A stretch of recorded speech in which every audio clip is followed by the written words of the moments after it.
Hi, this is Cara Pike Inman, and this is my first discussion board post for EDL 633. I look forward to working with all of you as part of this group. I think we kind of have the dream team of groups, so definitely looking forward to working with all of you throughout the course of this semester as we work on our case studies and getting your feedback to my ideas and my work throughout the semester.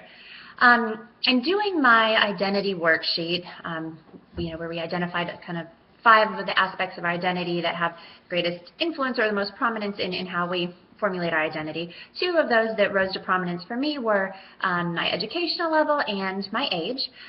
So we were asked to pick a group that differed from those, so I want to look at traditionally aged undergraduate college students for my case study. And given that I work in UNCW's Office of International Programs, I want to specifically focus on those traditionally aged undergraduate students who choose to study abroad. And that's kind of the demographic I want to work with for this study.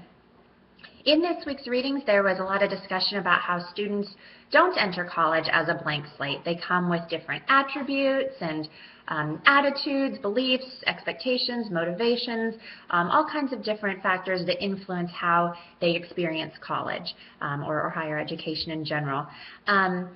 And there was some discussion, particularly actually all of Chapter 2 in Wren and Reason's College Students in the United States really discussed the college choice process, about how students select the institution they will attend, how they choose if they will attend, and then some of the major factors in that decision about where to attend, about academic considerations, about some of the economic realities that play into that decision-making process.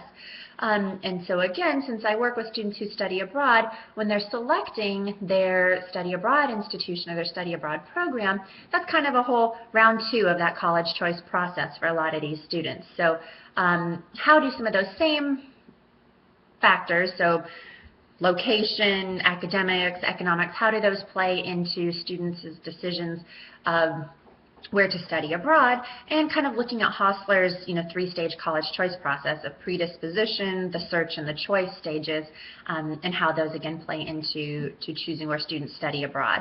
And just some of the factors that were discussed too, things like rankings and parental involvement, maybe students who have parents who have previous international travel or have lived abroad, and then also students' individual socio-demographic characteristics, things like race, ethnicity, gender, how some of those different characteristics influence students' college choice processes in terms of where they study abroad. Getting students, most students who study abroad do tend to study in kind of what we consider what are referred to as traditional locations, and that's definitely the case at UNCW. Our biggest location is the United Kingdom. Australia is big. Other places in Western Europe like France and Spain and Germany are also very big for us.